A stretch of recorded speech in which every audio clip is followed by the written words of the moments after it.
Essa próxima etapa da primeira unidade, nós vamos pensar como Jack Kerouac conseguiu reler a tradição da cultura do haikai japonês. Só que para chegar a isso, primeiro nós vamos ter que entender como essa cultura do haikai nipônico ela se instaurou, né? E quais foram os seus principais expoentes dessa tradição. Bem, nós vamos ter, portanto, duas aulas aqui. Uma que vai servir para contextualizar a atmosfera do haikai, o cenário do haikai, explicar como o haikai se instaura na cultura japonesa,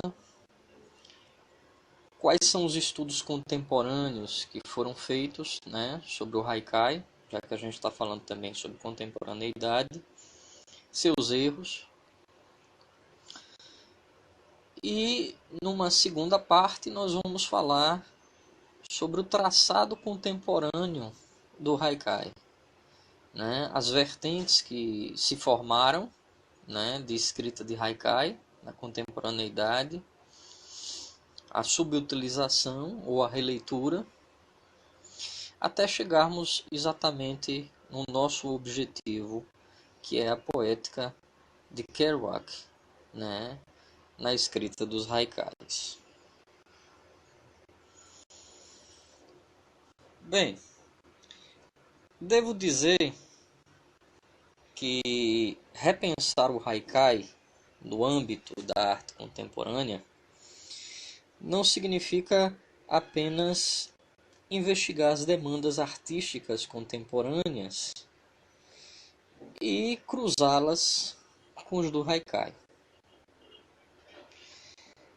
Acho que um bom mapeamento para o estudo do haikai na contemporaneidade, de imediato é sondar a articulação entre os estudos literários, que dentro da teoria da literatura tem um prisma quase que totalmente ocidentalizado, uma estética definida pelo Ocidente,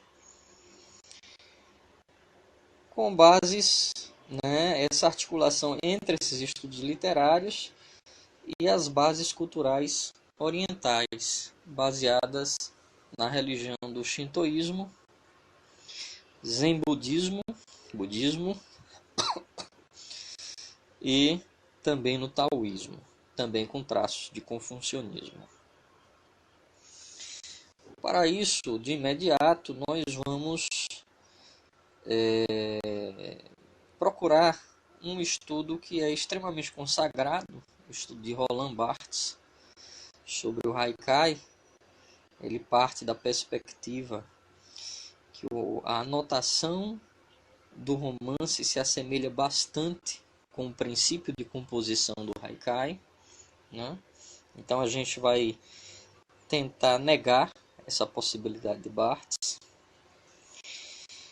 E também, já num outro momento, nós vamos investigar as trajetórias do próprio haikai dentro de uma poética ocidental contemporânea, ou relendo um dos seus principais expoentes, Matsuo Basho, ou subutilizando a forma do haikai.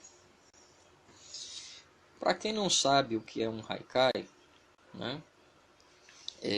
eu vou dar uma explicação muito simples, só para a gente iniciar. Claro que ele é muito mais que isso.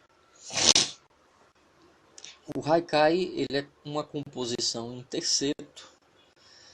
Se você for tradicionalista, esse terceto terá no primeiro verso 5 pés, no segundo 7 pés e no terceiro 5 pés, certo?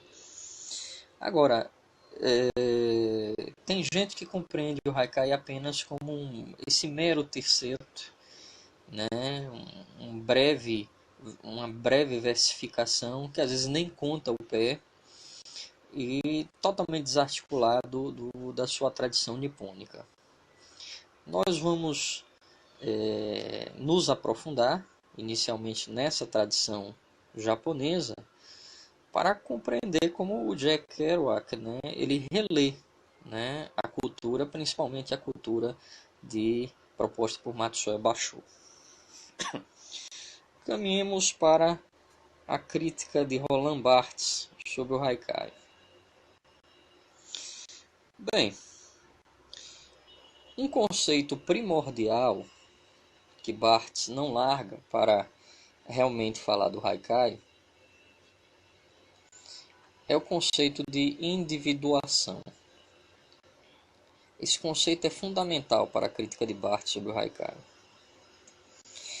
A individuação, né, ela é um processo, né, em que o olhar se torna extremamente particularizado. Aquele momento se torna único. Ou seja, não existe qualquer outro momento que se possa ser comparado com aquele. Então, a individuação, ela prioriza um olhar sobre as coisas de forma extremamente particular, espiritualmente particular. Bem, é óbvio que essa individuação de Barthes, ela também tem que ser contrabalanceada com as lições de desapego do ego, do Zen budismo, do taoísmo e do shintoísmo, certo? Para Barthes, ele está fazendo um curso sobre a composição do romance, a psicologia do romance. Então, como o romance se cria. E aí ele busca o fenômeno do Haikai. Ele acredita que anotar, né, as pistas de construção do romance se aproxima bastante, né, do processo de criação do Haikai. Processo rápido, uma construção que tem que ser rápida, breve, sintética, né, curta e com um olhar peculiar, um olhar particular sobre as coisas. Portanto, o conceito de individuação está aí envolvido. Você notou algo que chama atenção, que não tinha visto com um olhar automatizado, né, sobre aquela coisa. Então, esse olhar é um olhar desautomatizado, é um olhar particular, é um olhar único, né?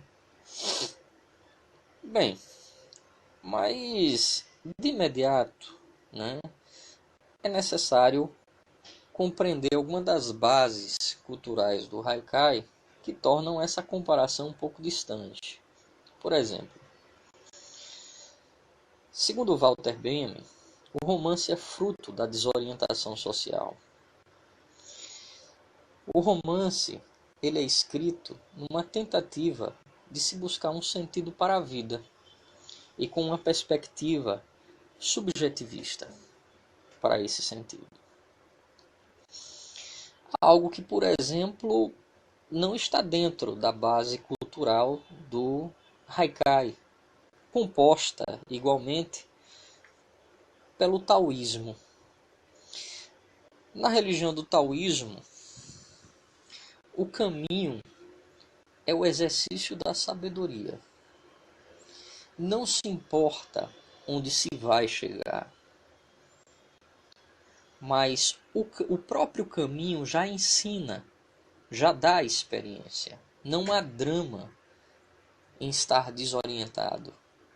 Não se tem um drama em se buscar um sentido para a vida. O caminho ensina a lição e determina o fluxo para a sua vida. Além disso, o romance, a finalidade de todo romance, é buscar uma estrutura causalista, uma composição de fatos que se centralizem ou numa psicologia, ou num tema, né, e que fabricará um enredo amarrado por causas e consequências. No Haikai, você não tem essa estrutura causalista. A captura do momento no Haikai, ela é espontânea e ela é autossuficiente. Eu vou ler aqui um Haikai de Jack Kerouac para mostrar a vocês como isso fica extremamente nítido e como esse tema, por exemplo, da causalidade, ela é percebida, né? Ela é notada, observada pelo próprio Jack Kerouac. Abro aspas. Não me importa saber o que é causalidade. Bem, uma das bases, né, bem fundamentais, né, para a investigação do Haikai, para as experiências do Haikai, principalmente do Haikai de Matsuo Basho, é exatamente o taoísmo, né? Nessa religião, o Tao é uma energia eterna e imutável. Compreender o Tao é aceitar o fluxo da natureza, ignorando os impulsos do eu, do ego, e agindo em harmonia com o alinhamento dessa natureza. Esse princípio é chamado de Wu Wei, ou seja, uma conduta serena e isenta de escolha ou questionamento pessoais. O indivíduo ele tem que ir de acordo com o fluxo da natureza, sem questionar, sem interrogar, sem escolher. É sentir a energia da natureza e buscar seguir a corrente, para que não sofra, para que não se angustie. Compreender a corrente, o fluxo natural das coisas, é se integrar também a essa energia natural e compreender também o percurso do divino. Enquanto isso, né, nós vamos ter, por exemplo, uma contradição muito grande. O romance, ele, muito ao contrário de buscar, né, entender esse fluxo, ou tentar aderir a esse fluxo, ele vai tentar justificar o trajeto das vidas humanas. Ele vai tentar buscar essa justificativa, em verdade. Vai indagar quem sou, por que sou, onde estou. O romance é evidentemente, né, a marca inicial da definição da classe burguesa. Bem, então essa primeira aproximação entre o Haikai e o romance, né, ela nota-se que é já um pouco forçada, né, pelo Roland Barthes. Além disso, existem outras críticas que são feitas dentro desse estudo de Roland Barthes, né, que merece bastante atenção. Por exemplo, o Barthes, ele diz que o Haikai permite uma individuação intensa que reforça a individualidade e depois dissipa a própria noção de sujeito, multiplicando e tornando ausente. Segundo Barthes, né, essa individuação, essa particularização do olhar sobre as coisas, ela nasce de um sujeito que prioriza o seu ego. E esse ego depois se dissolve pela própria observação. Esse eu se multiplica e depois se ausentifica. Bem, acredito também ter uma grave discordância aqui com o senhor Roland Barthes, né? Porque as bases iniciais que compõem o Haikai, a base inicial shintoísta, taoísta, ou zen budista, elas não apontam para esse trajeto de concentração de individualidade e depois a sua dispersão. Desde o início, elas cobram a dissolvência do ego. Desde o início, elas cobram a dissolvência do eu. E explico. No shintoísmo, existe o respeito aos kamis, que são as almas das coisas, dos seres, né? Bem, das coisas e dos seres, né? Então, os olhares diferenciados das coisas da natureza permitem com que você também relativize o seu próprio olhar. Não que centralize esse olhar. Ou seja, o seu olhar não é o fruto da interpretação das coisas. E sim, o seu olhar, ele se relativiza junto aos outros olhares das coisas na natureza que também têm alma. Fenômenos naturais têm alma. Animais têm alma, plantas têm alma. No taoísmo, existe já o que nós chamamos de Wu Wei, né? Que é exatamente aquele processo em que o sujeito ele retira a sua escolha, retira o seu questionamento, né? Ou seja, dissolve um pouco do seu ego, para que possa compreender a corrente natural das coisas, o fluxo natural, né, dos elementos, e poder ser incorporado a esses elementos. Então, de imediato também já há uma dissolvência egóica.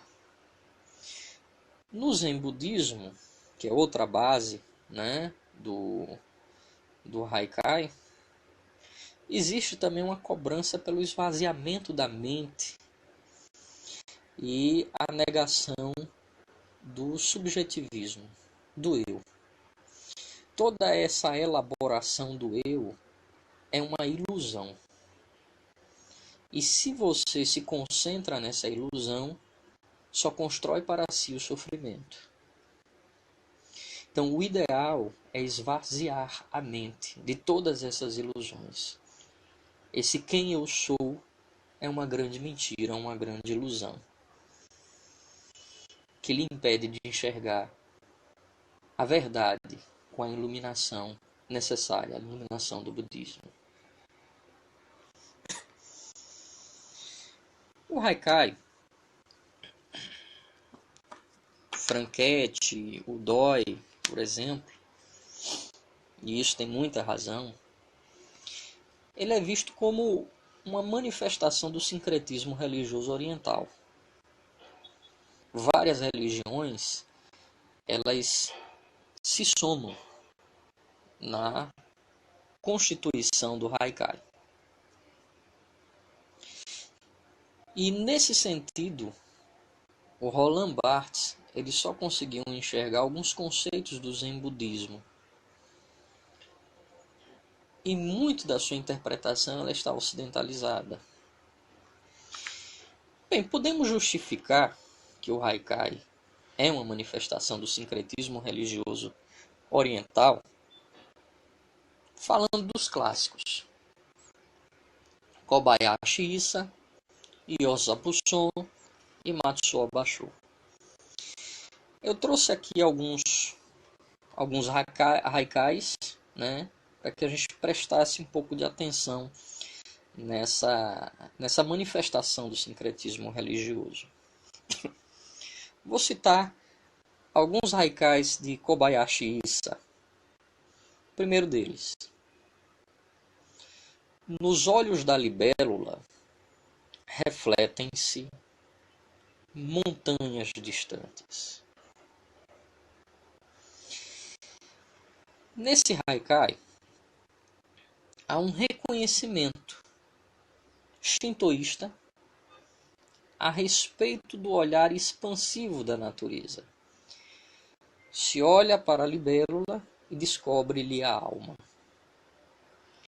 Portanto, esse olhar ele não está centralizado na espécie humana. Há aqui o entendimento também do minúsculo inseto, a libélula, que nos leva a compreender elementos gigantescos da natureza, as montanhas. Nos olhos da libélula refletem-se montanhas distantes. As montanhas, no shintoísmo, é considerada a morada dos kamis, ou seja, as almas das coisas e dos seres. Essa interligação entre as auras da natureza, todas refletem-se em si mesmas, produzem uma dinâmica. É própria do shintoísmo. Além disso, nós também podemos ver uma outra lição, que não é mais a shintoísta, mas taoísta. Existe aqui uma coabitação dos opostos. Os opostos são complementares. A proximidade da libélula fala sobre a distância da montanha. Essa é uma dimensão taoísta. Yin e Yang. Vamos prestar atenção agora num outro haikai. Veja esse. Esse também é de Kobayashi Isa. A neve está derretendo. A aldeia está cheia de crianças. De imediato aqui, notamos que existe uma correspondência entre a energia cósmica da natureza e o comportamento humano. A neve derrete, logo vem o verão, logo as crianças que representam a força natural, né, da juventude, do vigor, também vai aparecer. Essa ligação entre a energia cósmica da natureza e o comportamento humano, tanto está descrito no taoísmo, que enxerga o comportamento humano, ou tenta enxergar o comportamento humano dentro do fluxo natural, quanto dentro do shintoísmo, que enxerga uma interligação entre as auras das coisas da natureza e dos seres, o ser humano, por exemplo. Mas ainda tem mais. A escolha das crianças, por serem seres humanos mais espontâneos, menos elaborados pelas regras sociais, né, é uma escolha que mostra que as crianças estariam mais dotadas de uma vivência interligada com a natureza. Essa inocência infantil, ela é demasiadamente valorizada pelo Zen budismo, que prega que nós devemos manter a nossa mente livre de ilusões e sofrimentos. E para isso nós temos que meditar, para apagar os processos laborais da sociedade em nossa mente. Voltar a uma mente Buda é voltar ao nada. É voltar ao momento da criação. É esquecer a ilusão do mundo. E esquecer também o que pregam que ele seja. Bem, um outro cruzamento, né, de religiões de base oriental também acontecem nesse outro haikai de Kobayashi Isa. Vejam. Pessoa, uma. Mosca, também uma. Na grande sala vazia. Bem, de imediato, nós vamos enxergar aqui o princípio taoísta da interpenetração dos opostos. Existe a fala sobre a presença e existe a fala sobre a ausência, e elas se complementam. A interpenetração dos opostos aqui ocorre como compreensão das matérias presentes no mundo. A pessoa está presente, a mosca está presente. No entanto, essa constituição se faz por uma ilusão egóica que precisa ser esvaziada. E esse já não é mais um ensinamento do taoísmo. É um ensinamento do budismo. Percebam.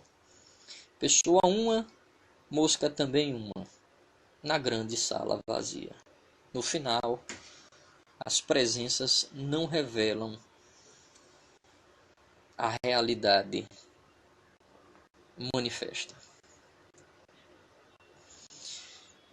Vou citar mais um haikai de Kobayashi Issa. Sombra de árvore. Até mesmo a companhia de uma borboleta